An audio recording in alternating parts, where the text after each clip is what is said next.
The Hangar Z podcast welcomes Terry Blakemore, owner and CEO of Quantum Helicopters in Chandler, Arizona.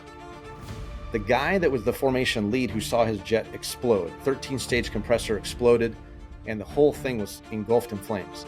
As the flight lead's continuing down the runway, turns off to the taxiway, looks back and sees Tank's jet is totally engulfed. He says, he's dead. There's no other way. 45 minutes later, Tank walks in the squadron, and the guys thought, we just saw a ghost. Welcome to the Hangar Z podcast, brought to you by Vertical Helicasts and partnered with Vertical Valor magazine. In this episode, John Gray and Jack Schonely have a conversation with the owner and CEO of Quantum Helicopters, Terry Blakemore. Terry's story of how he ended up owning Quantum Helicopters in Chandler, Arizona is unique, starting with a fixed-wing flight at age 9. That flight, with his dad, resulted in a focus on aviation and the goal of flying fighter jets. Terry's hard work paid off with an appointment to the United States Air Force Academy and eventually flying F-16s. Terry tells us about his interest in helicopters that led to him taking lessons at, you guessed it, Quantum Helicopters. His aviation and business experience led to eventually owning the business. We discuss flying an F-16, risk management, leadership, flight instruction, and the important safety culture while training students. Don't forget to like and subscribe to the Hangar Z podcast. We also appreciate you taking a minute to write a review. These little things actually make a big difference for us to bring you quality guests on this podcast. Thanks for doing that, and we really appreciate you listening. Thank you to our sponsors, Dallas Avionics Incorporated, CNC Technologies, and Robinson Helicopter Company Incorporated. Welcome to the Hangar Z podcast, brought to you by Vertical Helicasts. The Hangar Z podcast is the first and only podcast dedicated to promoting and exploring the personnel and equipment behind the missions in public safety aviation. Still southbound, skidding to a stop. Stand by here. Looks like they're getting ready to bail. Heads up, guys, bailing. Okay, the guy, he's running through the house, jumping the fence, threw the shotgun, threw something out. Grabbing the shotgun. Don't go over that fence. Don't go over that fence. Grab the shotgun again. He is armed. Stay there. Hold your position. It's time for your Heli Life giveaway buzzword. Listen up and remember this word because you'll need it to enter for a chance to win exclusive Heli Life gear. Ready? This episode's buzzword is payload. Visit contest.verticalhelicasts.com to enter the buzzword. Welcome to the Hangar Z podcast, brought to you by Vertical Helicasts and partnered with Vertical Valor magazine. I'm your host, Jack Schonely, and with me today is the creator of the Hangar Z podcast, John Gray. John, hello. Hey, good morning. No mask. Yeah. You've been seeing a specialist and getting better. Yeah, I don't know who this nightshade is you speak of. Good. That's good. You're making progress. I love to hear success stories when you see the specialist. That's good, John. Well, we have a great guest today that we've been talking about for a while, and we've heard about for a long while in many forms. And we'll explain this in a second, and people will understand what we're talking about, because our guest today is Terry Blakemore, who is the owner and CEO of Quantum Helicopters in Chandler, Arizona. Terry, welcome to the Hangar Z podcast. Thank you so much. Excited to be here. It was fun to meet you guys at AppsCon, just what that was last week, I think. So last week, nice to be on the show with you. Thanks for inviting me. Oh, we're excited. And the reason I said we've heard about you is Quantum Helicopters is very well known throughout the industry as a very professional, an outstanding place to learn how to fly a helicopter. And many of our law enforcement brothers and sisters have gone there, and we've talked about it on the podcast. So we said, well, we have to talk to Terry. And for a lot of other reasons that our listeners are going to find out. So we're excited that we have this opportunity to learn more about Quantum, learn more about you, and learn about your past, which people are going to find out in a second is more than R-22s and R-44s. It includes F-16s. So this is pretty unique. You went from F-16s to R-22s. It's usually the other way around, Terry, but this will be a great story. So let's start. Let's Yeah. start right at the bat with Quantum. Give us the overview of Quantum helicopters. What's Quantum all about? In 1993, Neil Jones founded Quantum Helicopters. He had been the chief pilot of another organization that went under. And he started with one R-22 and said, I've got, these students, I want to finish them out. And then I want to see if I can build a business. And as so many American stories are told, you start with almost nothing and you sit there and strain and work and just grind it out. And you wonder, will you ever survive? Interestingly, he told me when I first got into this process of due diligence and buying the company that he had just laid the foundation for this new custom home. His career had been going well as a chief pilot for a while, and he gets the call that the company you're working for is done. The doors are shut. Oh. And so he says, I had no choice.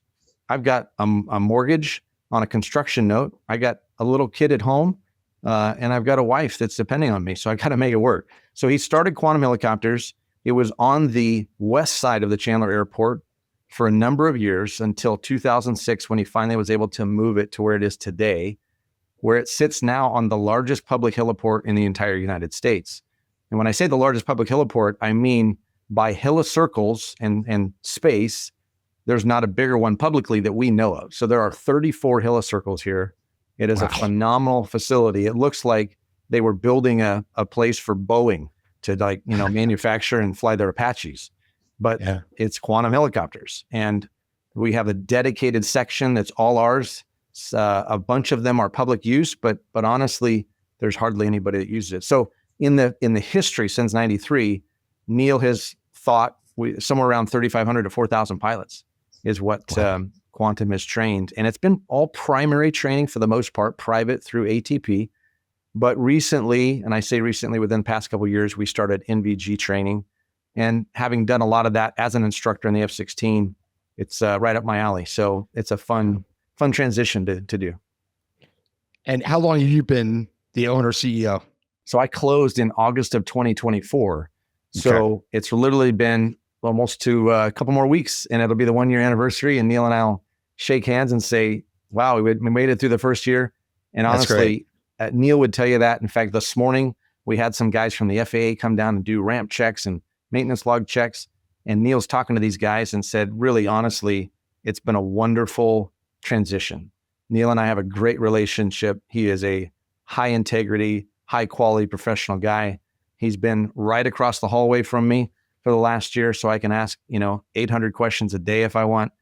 Perfect mentor, outstanding pilot, just really been a great relationship. We've really had a friendship that's grown deeply over the last year since I bought. So yeah, it's great that you have Neil for sure. For those reasons. It was a part of the deal. I literally wrote it in. You got to be my chief operating officer for at least 2 years.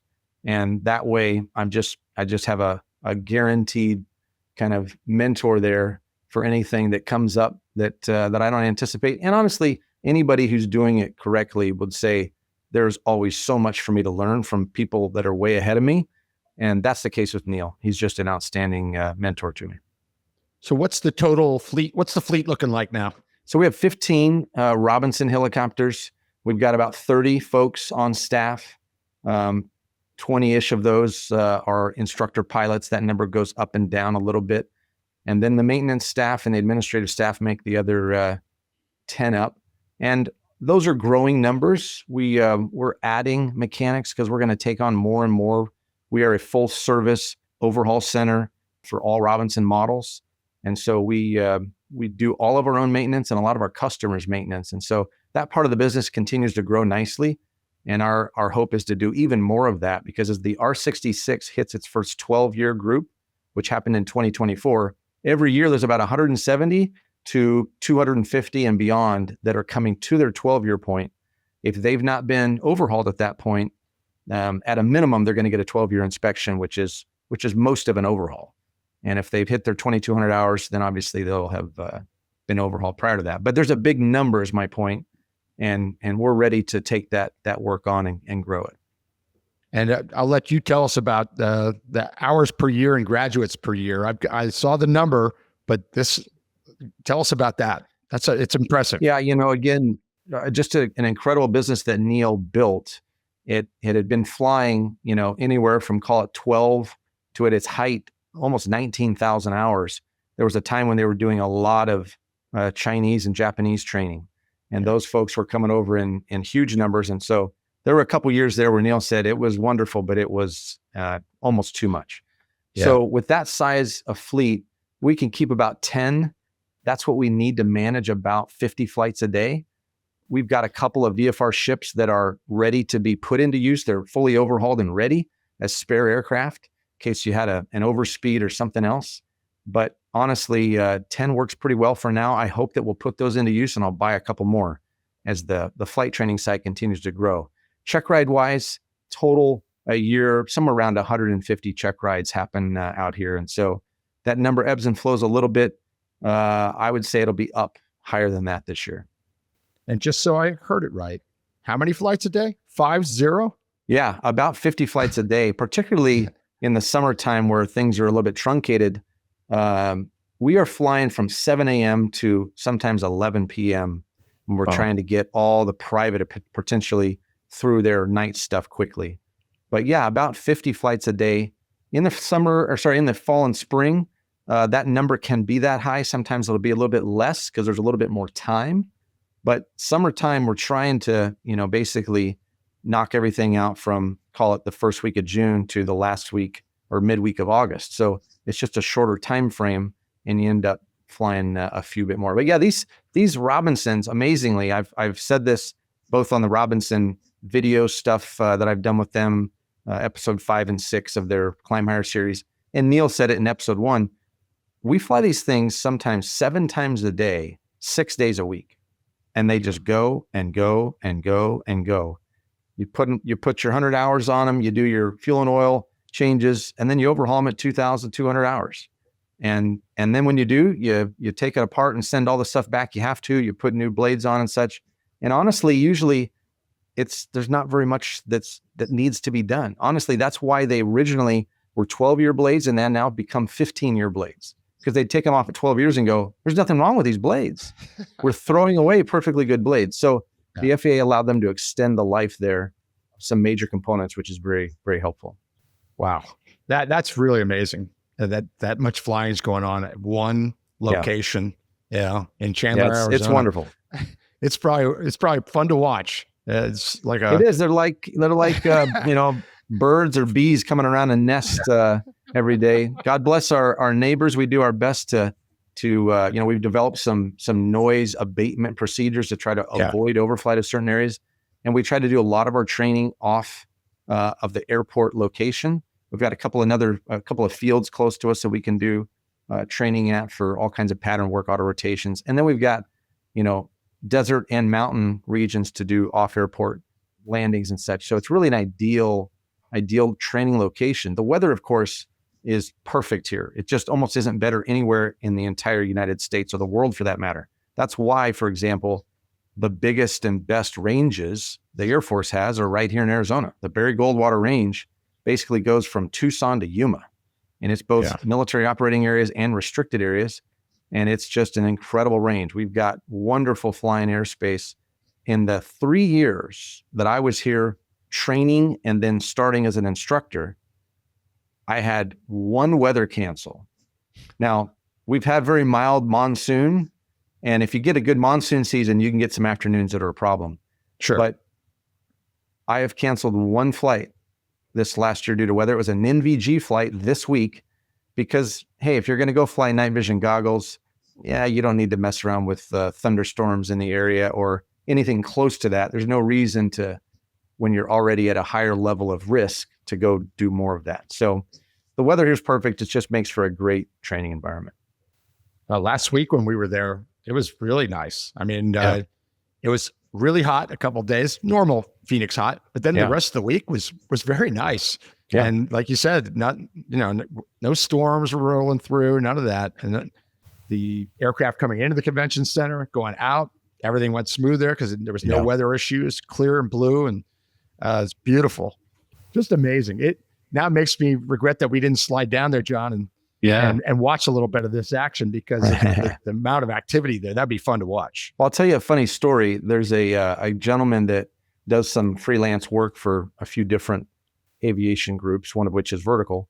And they're doing, in fact, it's about in its final touches, doing a video documentary thing on us. And the way that he and I met is I did a fly-in event here in March. And we basically just emailed all of our customers. We have customers, all the law enforcement agencies here in the Valley. We've got, the EMS providers, Air Methods and PHI. We've got the tour companies. We've got all these private owners. And so I just emailed them all and said, hey, let's do a fly-in. I'll throw a barbecue. I'll pay for it. Come out and bring your helicopter. We had 54 helicopters on the ramp.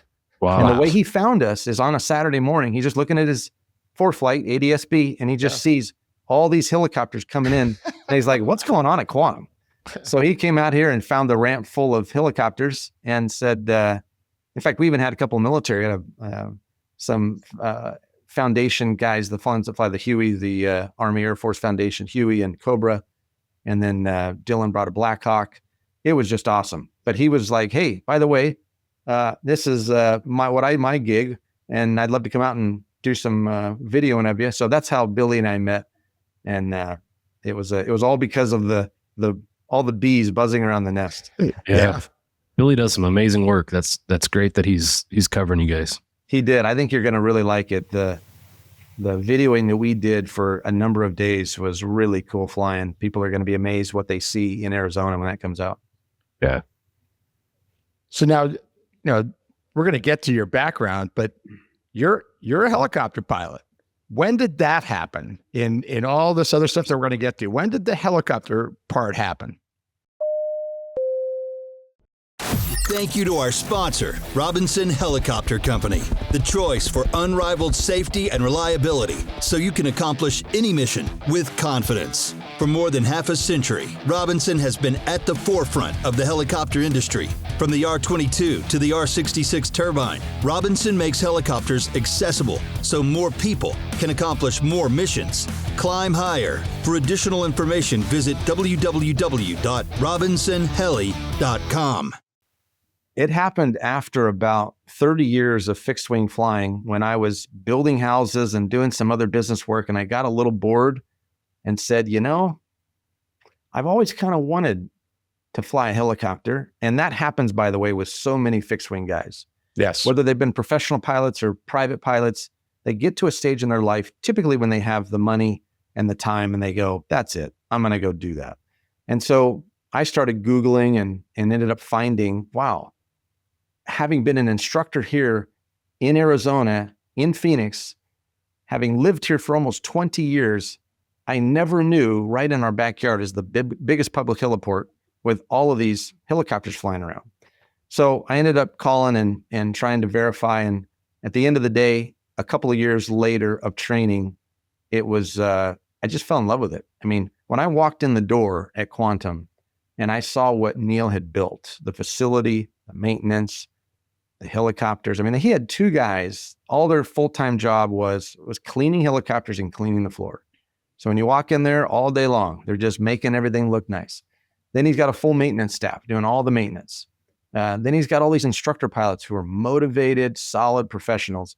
I was so impressed that every rating that I did, I was like, man, this is incredible. So when I saw that he was starting to build a house up north and it had a helipad on it, and he'd been doing this for 40 something years, I went, I've seen this movie before.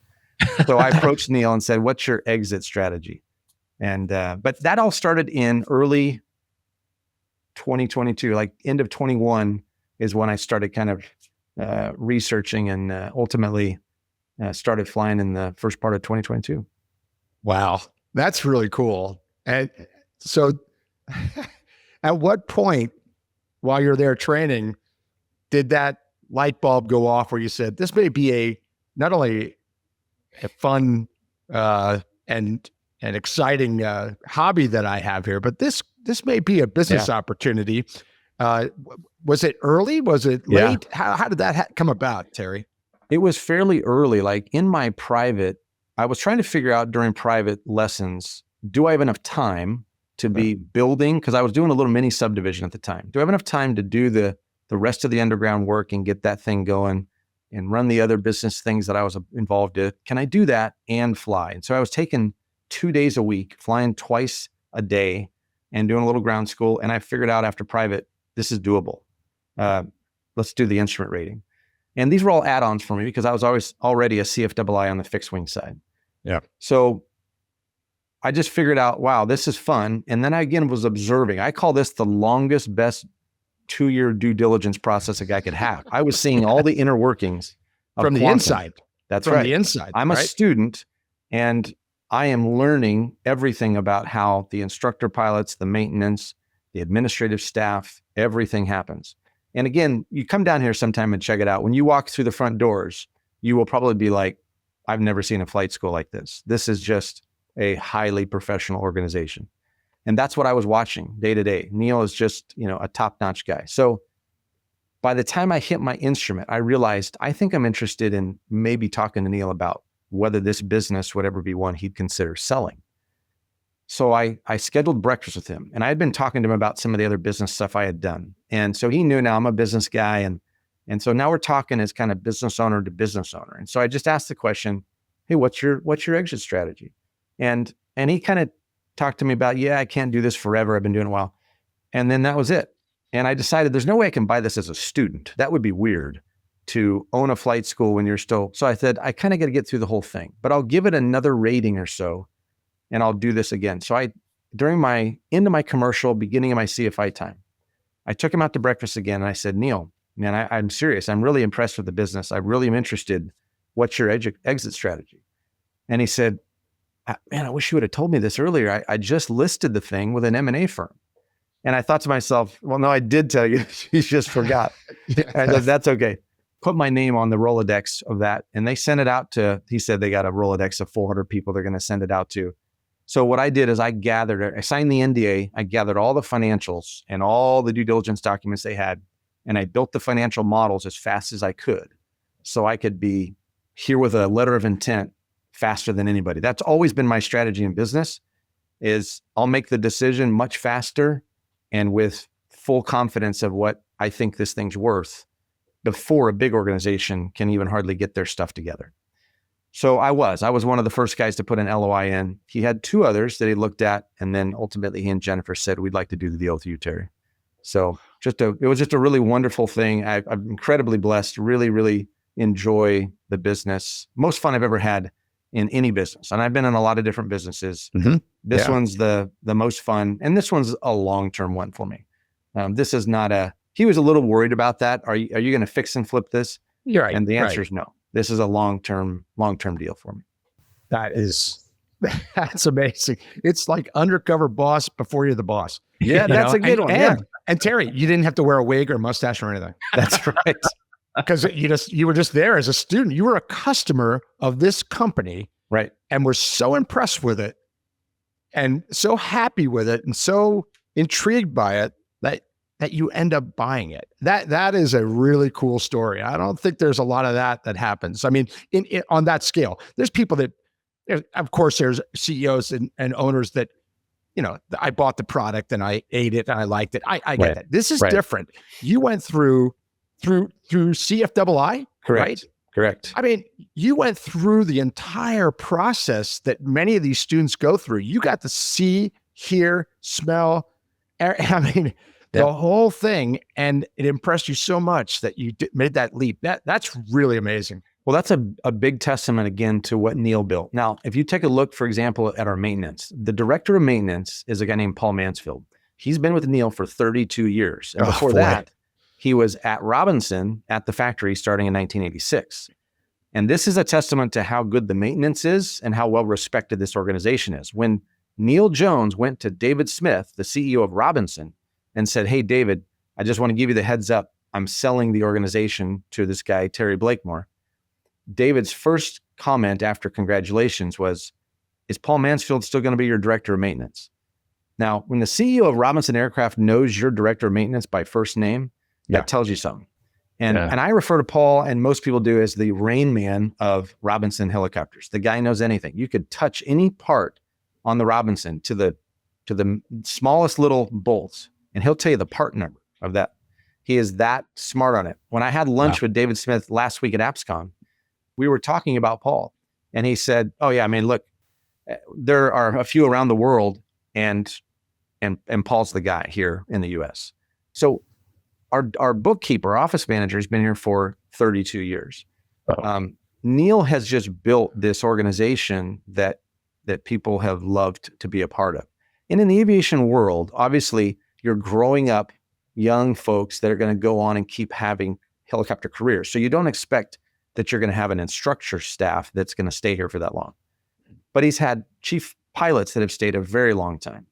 And he's had wonderful guys transitioning out of the military. Tim Brennan was his chief when I took over. And former Army Black Hawk guy, now Maricopa County Sheriff pilot. Wonderful folks, really solid. But again, this is a big testament to what Neil did. And I'm just trying to take what he started, polish it like a diamond, grow it, and take the next generation of helicopter pilots and make them even a little bit better. Well, I don't know if you know this, but John always reads my mind, and on the podcast, and I'm really, it's kind of creepy, but I'm reading his mind right now. And while Terry was talking just now, John, you were thinking about Clint Pulver and his book. Yeah. Clint Pulver was on the podcast. He wrote a book called I Love It Here, and he's the undercover millennial. It's an incredible book on leadership. You would love it if you haven't heard of it. Okay. You would love it, Terry. It's like, it's just incredible. Anyway, Clint talks about the I Love It Here is about people who love their jobs. If you can hang on to people for 30 plus years at a business, things are going really well there. And it has good leadership, good people, good working conditions, good everything. People don't stay like that unless it's great. I mean, even if it's good, people tend to move on because there's better opportunity. Oh, I found this better opportunity. I love it here, but no, there's no but there. That's incredible that exists, and it just is a testament to what's going on at Quantum. Yeah. Yeah. Thank you. It's funny to bring that up because culture is a lot of what we talk about when it comes to leadership. Developing a culture where people want to stay. If you can develop that culture, it takes care of the recruitment problem, and everybody in aviation is dealing with recruitment, whether it's on the MRO side and maintenance, the pilot side, the CFI side. So really cool that you've identified this as a really quality place of instruction as a student. And then you kind of refine your craft as you go through the process. I think sometimes folks get into something and don't really understand the ins and outs of what they've just gotten into. But that's not the situation that you found yourself in. You kind of worked from the bottom up to understand all the different elements that's required to be successful in that business as far as a pilot goes. So when you now become an owner, man, that's cool. Yeah, I really like the idea of working from the ground up. I always wanted to be, when I was in an organization, I always wanted to know and be able to do all of the parts that organization does and whatever is at the heart of it. So for example, if I was going to be a contractor and I was going to build homes, I actually wanted to be able to frame the house myself. I wanted to have been a framer, a guy that roofed, a guy that did, all the trim work, a guy that did window install. I wanted to be able to touch and understand every part of it so that when I was there as a leader, I could relate to my people. And that's a military thing that I learned early in my military career. You got to love your people and you've got to really know what they do and how to make it better for them and how to, just support them. And so, Neil did that from the time he was a Chandler high school guy, just getting into flying. He learned all the ins and outs of great leadership. And then he just perfected it as he went through Quantum. What you just described is kind of the seat of the problem we have in leadership and law enforcement in a lot of ways. A lot of the folks that wind up in a position of leadership cannot relate to the folks that they're leading in aviation units because they haven't sat in the seat. They don't understand what the maintenance folks are doing. So it's really hard to be an effective leader. It can be done for sure, but you're fighting an uphill battle versus what you did, and what you're describing is leading an organization from the front because you've gone from the ground up. So love that. Yeah. Thank you. So this is kind of a tricky question because I don't want to put you too much on the spot, Terry, but at the same time, I'll preface it with this, is that we have talked about fresh set of eyes. I don't know if if you've heard us talk about that in the past. Fresh set of eyes, where the newest person in the unit comes in and sees something that the rest of us don't see because we're used to stuff. So because you were a student, private, commercial, instrument, CFI, double I, you did all that. You spent a lot of hours at Quantum Helicopters, a lot. Flying, classroom, hanging out, having coffee, talking with friends and people that were in the same spot. Was there anything that you saw during that time that maybe you went, I don't like that, or frustrated you, or just, man, they could be doing that better, that when you became the owner CEO that you worked on? Is there anything specific that you can talk about? Thanks to our sponsor, Dallas Avionics, who provides innovative products to law enforcement, the Department of Defense, Homeland Security, military, air medical, search and rescue, and special missions operations. Dallas Avionics distributes OEM equipment, including communications equipment, digital audio systems, PA systems, flight tracking, and other mission-critical devices. Visit DallasAvionics.com for more details. Yeah, it's a very minor thing, but a very helpful thing long-term. And that is that Neil focused on training. He focused on the maintenance piece. He focused on taking care of the customer. But what I thought is one of the ways we can make that better is we can have a bigger reach. So he never went beyond, for example, the standard website. He never touched anything in social media. I don't think he ever did anything like this even, where you're kind of getting out the word that, hey, you need to pay attention. If you want to be a professional helicopter pilot, there's a place right here in the best flying weather in the world, with aircraft that always work, that a staff that's always ready to fly. So what I did is I said, let's look at the digital piece of this and let's figure out how to make that better. So I hired my oldest daughter, who is a social media queen. And she built, and if you looked at our Instagram now, Quantum Helicopters AZ, there's almost 2,000 followers in the first year. And she's done all the posts. So I don't do anything with that except I take a video in the cockpit or out on the ground and I just upload it to a share file. And then she builds the whole thing from there. So she's really creative, really good at that. But we've done more advertising. We've just done more events. We've hosted a couple of cool things. This is stuff that Neil did do. The Chandler 100 business is like the top 100 businesses. But we've got a foundation event coming up. We're going to have disadvantaged kids coming out to be out here for the weekend. I followed his lead on things like Christmas parties and big employee kind of events like that. But we've just tried to improve the visibility. So we now actually sell Quantum merchandise because on Instagram, people see our hats, they see shirts, they see whatever, and they'll say, hey, how do I get one of those? Right. In the past, it was like, well, there's uniforms for our employees, and then there's giveaways at an intro flight. But my thought was, well, if you design a really cool shirt, why not do it? And so I had his son, Parker, who's really good on CAD, design us a really cool new patch for the back of our shirts. So anyway, just trying to expand the reach of those things. On the sales side, I've tried to also expand the reach because as a Robinson dealer, Robinson has really made some move forward on brand quality and recognition. And they've said to their top dealers, hey, we need you to get after it and get after 10 a year, not 3 a year that used to be the Robinson standard. So we're leaning forward. I'm trying to say yes to so many things. I got invited to go talk to a group called the Quiet Birdmen, which some pilots know about, some don't. And I had spoken to a group of 500 of them down at the Sun and Fun Air Show years ago when I was a military pilot. And a gentleman called me and asked me, and I just said, yeah, I'll go do it because I love aviation, because I love getting the word out that these guys who have been all fixed wing all their life, some of them are helicopter, but that there's another cool thing to do out there. And so my answer to your question is really just the reach, right? Let's improve that. Let's do more of that. But there was nothing about the fundamental part of the business, the training, the maintenance that needed to be changed. I have brought a little military flavor to how we look at emergency procedures, doing some memorized, what we would call boldface in the military. It's just basically memorized steps. And I've tried to just instill, like, for example, an EP of the week that they study, they talk through with their instructor. so that they're always moving forward in their understanding, never kind of sitting still. So there's been minor things that I've tried to better is the answer.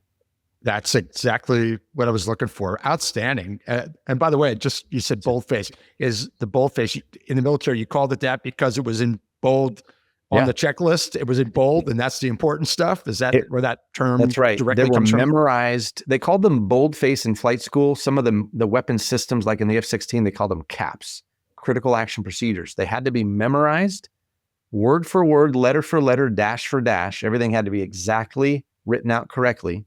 And if you turned one in, as a student pilot, you did it every day. But if you turned one in and it was misspelled or missed the dash or missed a word, you were grounded that day. You weren't flying. You're going to be studying. And the idea was you have no time to pull a checklist out when these 8 or 9 emergencies happen. It's got to be muscle memory. There are so many good stories that I could tell you about guys that I flew with. If they hadn't known the cap when that thing happened, they'd be dead. And so that's the kind of thing we've tried to instill is you need to know your emergency procedures, because when it happens, you don't have any time to consider, well, what should I do? Or what? You just need to have some muscle memory as to how you're going to handle that emergency. Yeah. Can you hand me that book? Let me look through there real quick. Right. Yeah. Chapter 6, paragraph 10 says. That's right. That's right. Wow. That answer might be one of the highlights of this whole podcast. I love that. I mean, I'm glad I asked that because I didn't know that it went that far. And it's good. I mean, it's really makes sense.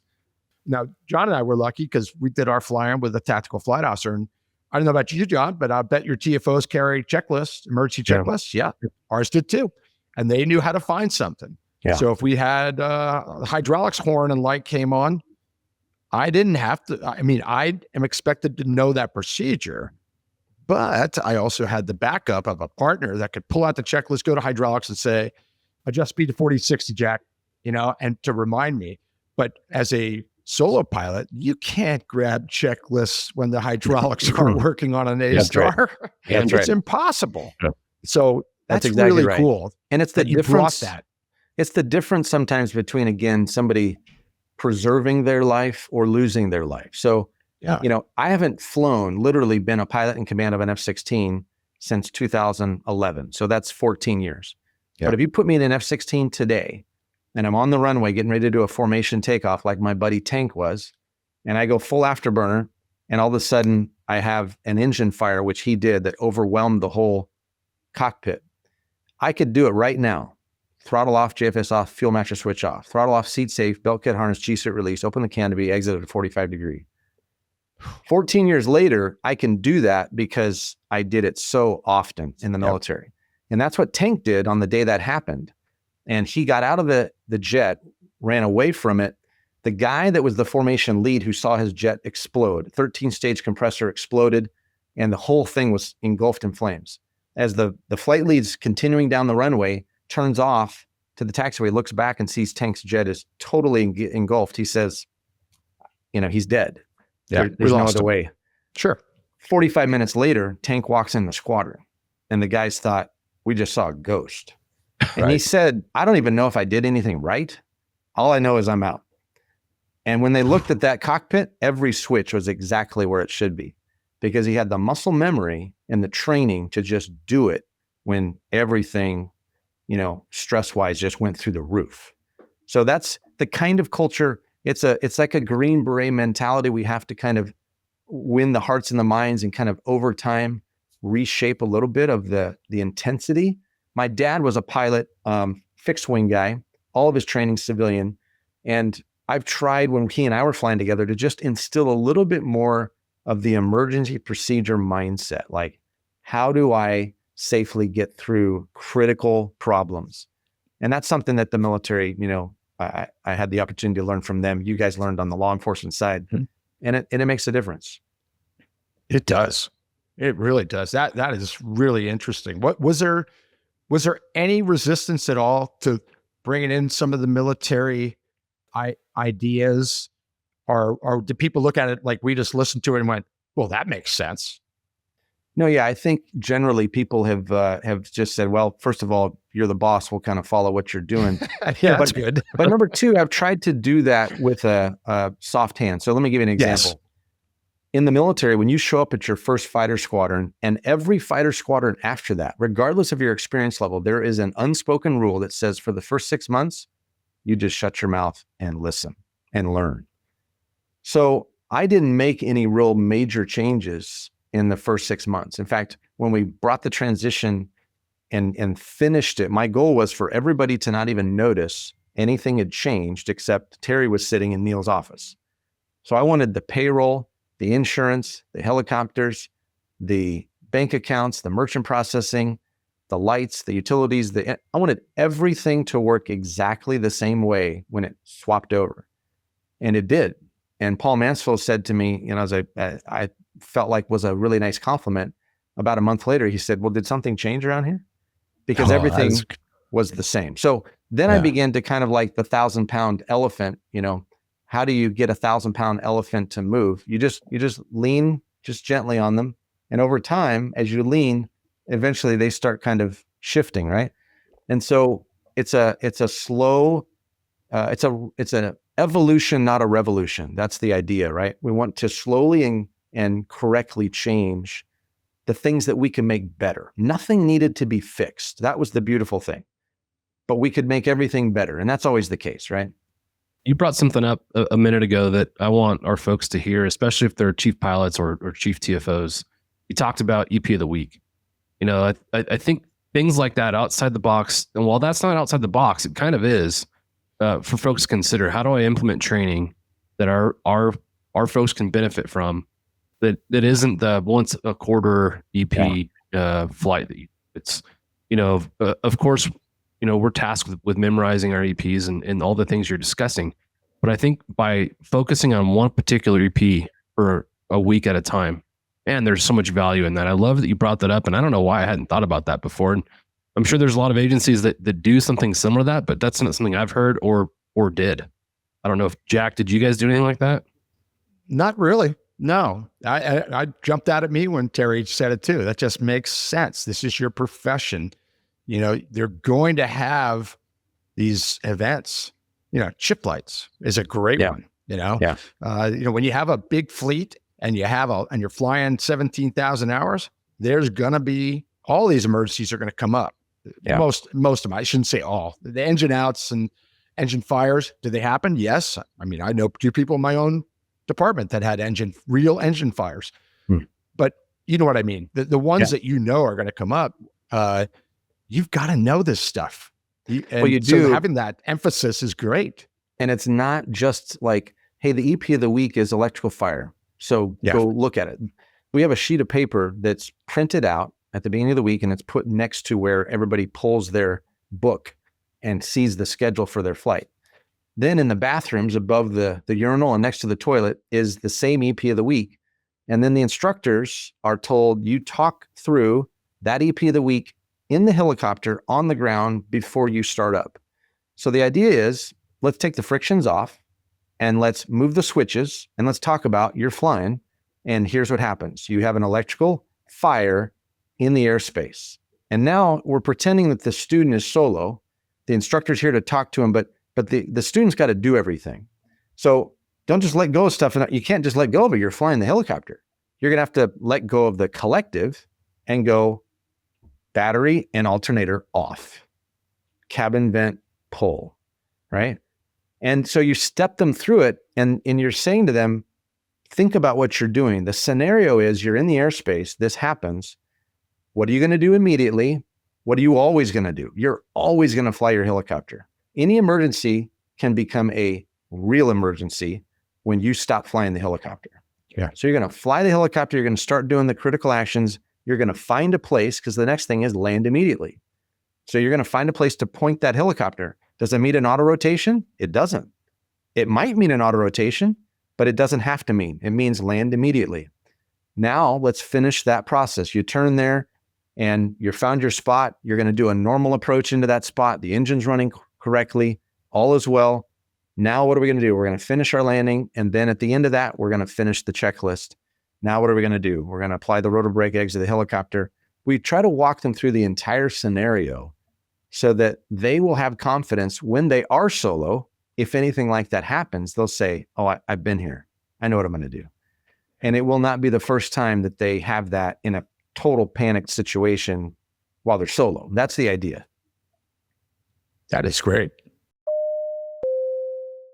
Thank you to our sponsor, CNC Technologies. CNC Technologies, serving law enforcement, government, and military markets with tailored mission solutions, system training, and live 24/7 support with CNC.live platform. Explore more at cnctechnologies.com. In law enforcement, we're so familiar with building muscle memory as it pertains to use of force. From day one in the academy, you're drawing your weapon, you're reholstering your weapon without looking. While that's a very simple task, it's not close to what you're describing as far as the steps go in with an emergency procedure, but it's a good example of how we're used to developing that muscle memory. How many times, Jack, did you draw your weapon and make it ready to use without even really being conscious of that? It's the same idea that we're discussing here, Yeah.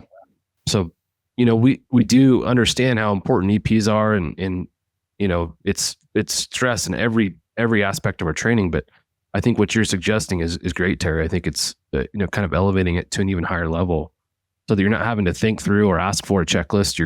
It's already kind of ingrained, and you exit the aircraft and someone asks what you did, just like your friend Tank, and you're like, I'm not actually sure, but I did something. But he did I got out. Yeah, but he did it. That's so cool. Well, it's interesting, John, about what you said in terms of relating to the drawing, right? For an officer. So totally unrelated to this business, but 15 years ago, sitting in the church that we've attended for 21 years now, a friend of mine who is a firearms instructor with Phoenix PD, he and I are talking, and I said, listen, Kevin, I do not like that our plan is we hope nothing ever happens. And so I want us to put together an armed security team. And in Arizona, you have the privilege of doing that. Yes. There's obviously some states where that doesn't happen for a non-sworn officer, right? So Kevin and I put the curriculum together. We went and interviewed some different churches. We put a whole, literally, ground school with the post training at the end of it. So every year we do AZ post-qual training with our team. But what we decided is that we didn't want anybody carrying on our security team until they had drawn their weapon about 3,000 times. So we were out in the desert drawing and drawing and drawing and going through shooting drills and going through qualifications so that it would be second nature, right? If you get into a lethal situation, you're knowing what to do and you have some judgment that's been practiced, chair flown, as we would say in a flying world. And it's all that muscle memory combined with judgment, experience, situational awareness that should yield the best outcome you can get, right? Great example.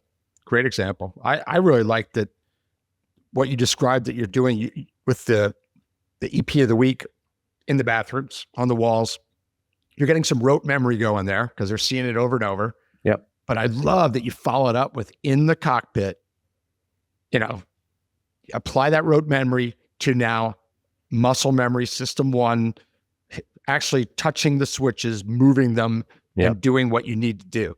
That completes it because you can know this, you can know it in your head, rote memory wise. I know the steps. Yeah, I know it. Well, wouldn't it be nice to touch it, so that that becomes automatic, just like you just recited that emergency procedure for the electrical fire. I mean, that's amazing. All these years, but I'm not surprised. It's amazing, but I'm not surprised because that's what muscle memory is all about. I mean, you can be away from something and it's like riding a bike. I mean, you don't forget, it just comes back. It can be years and you go back and you can ride a bike.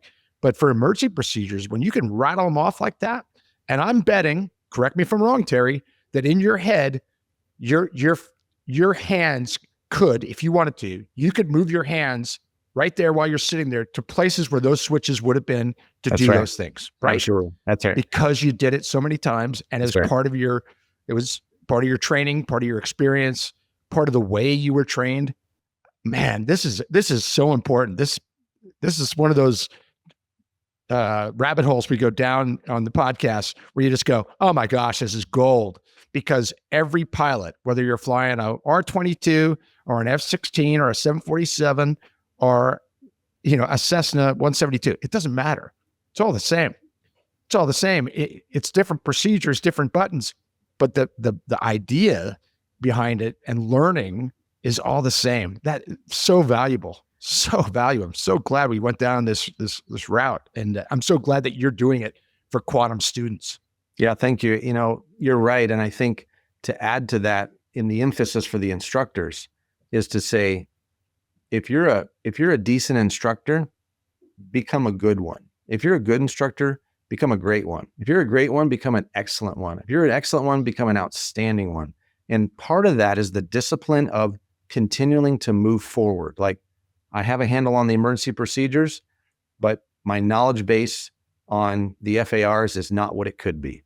Or I've got those things down, but my understanding of the maneuvers guide, the changes we made or this or that are not what they should be. So I'm trying to get both instructors and students to always be leaning forward saying, today, I'm going to be a disciplined aviator that grows in my abilities and knowledge. And I've told these guys, there'll never be another time in your career where you're more capable and more practiced on your emergencies and on your auto rotations, on your different maneuvers than right here and right now. Someday you're going to be sitting EMS or doing this job or that job, and the mission will take up just all your time just flying the mission. And you will not have the ability to actually do some of the actual training that you did here. So develop some habit patterns of how am I going to stay sharp on these things? Because you're going to need to spend some time to do that. Otherwise, you'll kind of actually just slowly decay. And one day you'll say, wow, I haven't hardly done an auto rotation in the last 2 years. I don't even know how I would do with that. Yeah. So guys are learning, and I hope becoming better disciplined aviators, saying, I got to keep progressing. That's just a part of your professional development as a helicopter pilot. I'll bring in the law enforcement side of what you just described for our law enforcement listeners, which are many. And I mentioned this in the class I teach, that you got to be ready every day for the worst case scenario. And I'll say, hey, cops in the audience, when's the last time you practiced a phase 2 malfunction with your pistol? And I'll bet for some of them, if they're honest, they'll say, oh, when I qualified initially in the academy with my pistol and I haven't set one up since then. And shame on their training staff for not doing it. But do phase 2 malfunctions happen? Yes. Yep. In the middle of gun battles? Yes. You better know how to do that. So, it's the same thing as an auto rotation. Yeah. You don't know when your auto rotation's coming. You may never have one. We don't want one, but they happen. Yep. And you personally have to be ready every single day that you press that start button. You've got to be ready physically, mentally, emotionally, for every emergency that could happen in that helicopter. And the way you're stressing these EPs, I can say with confidence, just from listening for the last 20 minutes, that quantum helicopter students are getting that. For sure, they're getting that because of your style and because of the way you're presenting the information. You're setting up an excellent culture for that. That's really impressive. You've got to talk about your quote, Jack, because it fits perfectly here. Yeah, when the time to perform arrives, the time to prepare is past. That's right. That's true if you're a brain surgeon or a kindergarten teacher. I mean, and I use those examples. Kindergarten teachers, you go into class the first day with 25 5-year-olds and you're not prepared, you're going to get run over by 25 5-year-olds. But you go in prepared. You set up the classroom. The desks are set in a certain way. You use all the things that you learned to manage the 25 5-year-olds, that make it workable. It's the same in helicopters. It's the same in firearms. You've got to prepare for the worst and be ready. And that's why you got to practice phase 1, phase 2 malfunctions. That's right. With a pistol. If you don't, you're going to have one and you're going to be stunned, first of all. Yep. And you're not going to know what to do because the muscle memory is not there because you haven't done it for so long. Yeah. You got to keep doing it. Your example of not doing an auto in a long time, boy, that's a great one. You've got to push that and say, hey, find the CFI in the group and say, hey, it's been a while. I need to get out there and do some of this because tonight's flight, I could have one tonight. Yeah, that's exactly right. Well, you'd be proud of us then, Jack, because every year at our church, we do our AZ post-qual, and that always includes class 1, class 2, class 3 malfunctions. Our guys know how to handle them. Sure. So, dynamite. And Terry, you should be proud of that, because I'm telling you that there are police department ranges in this country that don't do that. Police department ranges that don't do that. They just say, oh, go shoot these, 30 rounds. Let's see what your score is. Oh, good. Your score is good. You hit the 10 ring. Yeah. Hold it. Yeah. There's no realism in that. Yeah. That you've got to set it up so that you put the realism in, with different movements and, at firearms here at DPSST, one of the best firearms programs I've seen. Really proud to be, among these excellent trainers. And I've learned a lot from them and I learned a lot from the program. One of the things they stress is we are training you not to go to the Olympics, but to go home. They say it all the time. You can train people to hit the 10 ring over and over and over. Slow fire, take a breath, hold your breath, press. Sure. But that's not reality. That's not what's going to happen in the field. It's not going to happen in the church like that. It's going to explode in a second when you least expect it. It's a beautiful Sunday morning at the church. Everything's going great. It's packed house. People are the weather's perfect. People are in a great mood, and it happens. Yeah. And it sounds to me like you have the right mindset with your cadre at the church that you're going to be able to handle that. Same thing at Quantum. It's amazing how everything kind of overlaps when it comes to training. You're right. You're talking about mindset, training, discipline, all these things. I mean, we do active shooter intervention training at our church. We walk through with actual scenarios with airsoft, not with munitions, but with airsoft. And we're shooting and we're clearing rooms and we're doing the work. We're on our campus saying we have home field advantage. We know how to move. We know how to shoot. We know how to communicate. And it's all a part of the training, right? It's all a part of how you should conduct yourself as a professional. So, do you include role players? Kind of people screaming and yelling and moving? We do. The very first time we did, we had kids laying on the ground that were injured, and our kids were young enough at that time. They were like, they loved it. They thought it was, fascinating. We're rolling through. So it was a good time. That's another element of it. You could do that training and not have the role players, not as valuable. Yeah. Not as valuable. If you're not looking at people and having to step over people and hearing screaming and yelling, I mean, at the academy, we had sound. I mean, just obnoxious recordings on a speaker that, just annoying you because it adds to the chaos.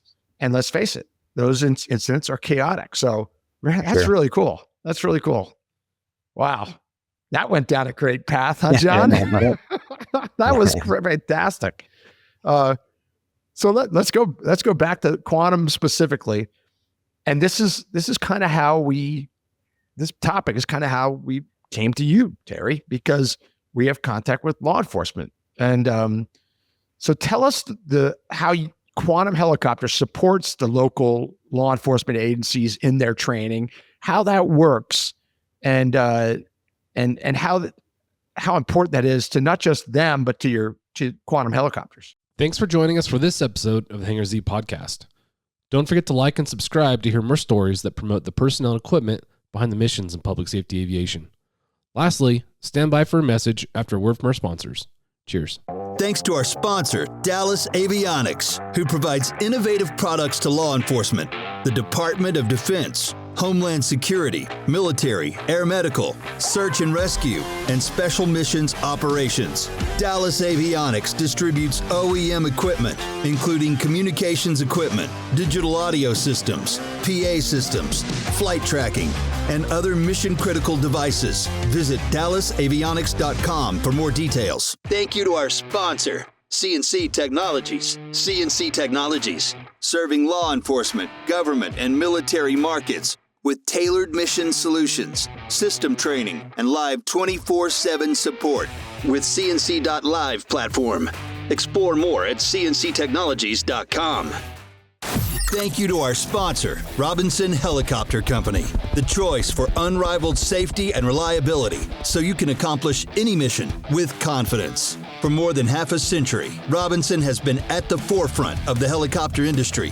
From the R-22 to the R-66 turbine, Robinson makes helicopters accessible so more people can accomplish more missions. Climb higher. For additional information, visit www.robinsonheli.com. We hope you enjoyed today's episode with Terry Blakemore. Terry has a great life story, and it was inspiring to learn about his focus and dedication in achieving his goals in aviation.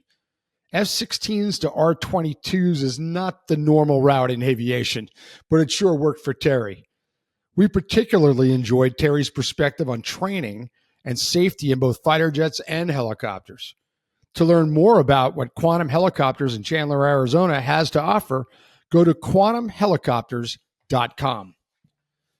Quantum certainly has a great deal to offer any student looking for first-class helicopter instruction. To learn even more about Terry, be sure to check out the Helicopter Podcast with Halsey Scheider. Terry was Halsey's guest for episode 129, and it was a great conversation.